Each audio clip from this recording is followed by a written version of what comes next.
So with guys like Mayorkas in charge, is it possible to ever secure the border? Joining me now to discuss, he's the host of the Gary and Shannon Show. He's the Gary and Shannon. It's KFI AM 640 Los Angeles' Gary Hoffman, joined tonight by Democrat strategist and Fox News contributor, the angelic resident of the City of Angels, Leslie Marshall, and director of the Libertarian Institute and editorial director of antiwar.com, Scott Horton. Welcome, one and all. We will discuss a certain war with Scott in just a little bit, but Gary, I want to start with you because these are two things that directly impact your state, illegal immigration and homelessness. And it's very interesting because a lot of money is thrown at both of these problems and they both tend to proliferate. So what is the correlation in your mind between homelessness and illegal immigration? Well, among other things, like you mentioned, they're very, very similar problems. We clearly do not have the answers to them here in California, where I think it's more than half of all the homeless people in the United States reside in the beautiful state of California. But we also have a handful of million undocumented people who live and work and in many cases do contribute to our society here in California, but we don't know what to do. We simply do not have the right answers in terms of making sure that these problems don't continue to exist and, most importantly, don't continue to proliferate. I mean, in the time that, for example, Gavin Newsom has been the governor of the state of California, one of the first things he said when he was sworn in was he wanted to eradicate and eliminate homelessness in California. It's doubled in size since he's been here. Now, it's not entirely his fault, but it's one of those issues where if you cannot firmly define what the problem is, homelessness in California, a lot of it happens to be mental illness, drug abuse, and things like that. If you concentrate on things like the price of housing in California, you're never going to address the issue. It's very similar. Alejandro Mayorkas clearly does not have a grasp on what the problems are along the border. He needs to, I don't know, I guess craft a new Undercover Boss episode where he takes his tasseled loafers down to the border and walks alongside the men and women of ICE and CBP and sees for himself what the actual problems are. Yeah, and Ted Cruz made the point. Ted Cruz was not in a friendly mood today, but he was like, the people who work for you hate you. It's a really tough job right now. Leslie, were you surprised that Mayorkas admitted that he was not aware of a structural problem that is clearly happening right now?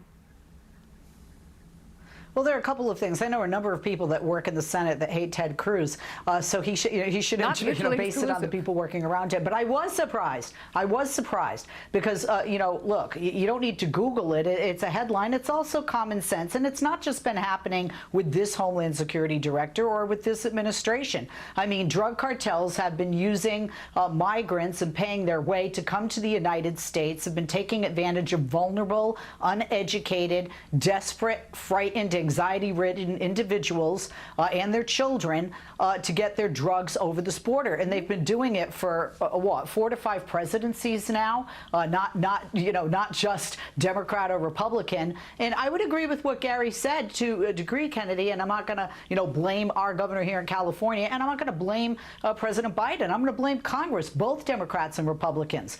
Congress needs, as you said, we have terrible immigration laws. We need immigration reform, comprehensive immigration reform, and more specifically, we need non-outdated, antiquated amnesty rules and laws, and that would start the ball rolling. But people like Republicans right now care more about whether it's called a crisis or not. A lot of balls to juggle. I want to bring Scott in before we run out of time.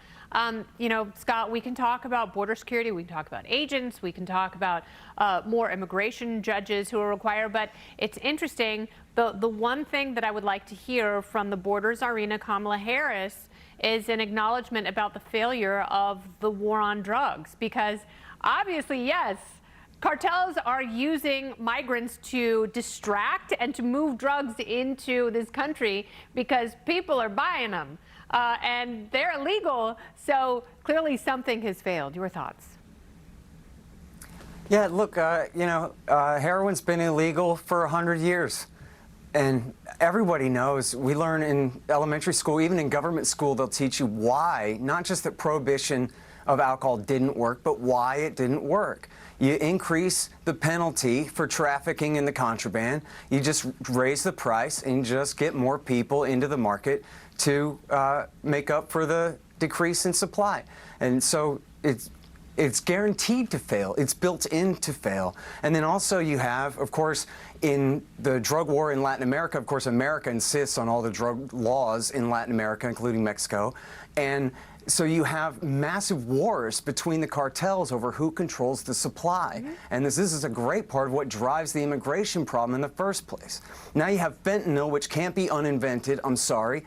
And you have a situation where, as you guys were talking about before, more than 100,000 people a year are dying of overdoses. So what's worse? Your cousin is a junkie or he's a dead junkie?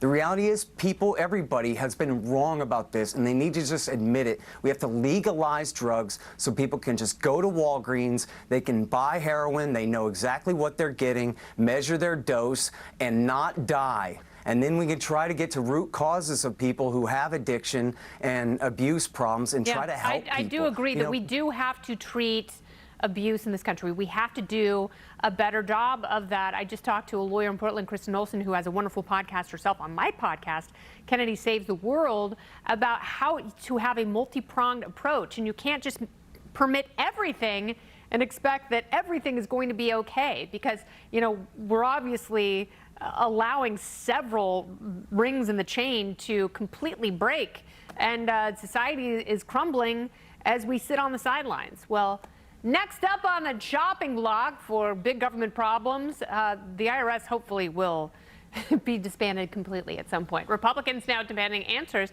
after reports the IRS showed up to the home of Twitter Files journalist Matt Taibbi as he was testifying on the day he was testifying on government censorship. Is that just a total coincidence? No, totally not, because he said things like this. What we found in the files was a sweeping effort to reverse that promise and use machine learning and other tools to turn the internet into an instrument of censorship and social control. Unfortunately, our own government appears to be playing a lead role. Including the IRS. Literally, while all of that was happening, the journalist claims an agent left a note at his home. He visited there and taped it to the door himself or herself. The IRS's website states home visits can happen, but they're very atypical. So was this a coincidence or intimidation by the feds? Gary, do we have weaponization going on here of federal agencies trying to silence people who are whistleblowers? Possibly. But even if it's not actual weaponization of the IRS, this looks so awful for Janet Yellen, for the Department of the Treasury, for the IRS. I mean, this looks incredibly bad. The only thing that would have looked worse is if it was Janet Yellen herself who knocked on Matt Taibbi's door and left a message. I mean, it could not have been worse. The IRS is pretty bad, Leslie, and they just got a bunch of money and thousands, tens of thousands of new agents about to be hired to make everyone's life miserable. Who loves the IRS, Leslie?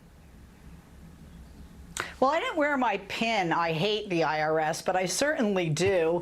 They love to pick on me. I'm audited all the time. And I did, I did have somebody come to my house and leave a card. Although this, I would agree with Gary on this. This is not a good look because of the timing.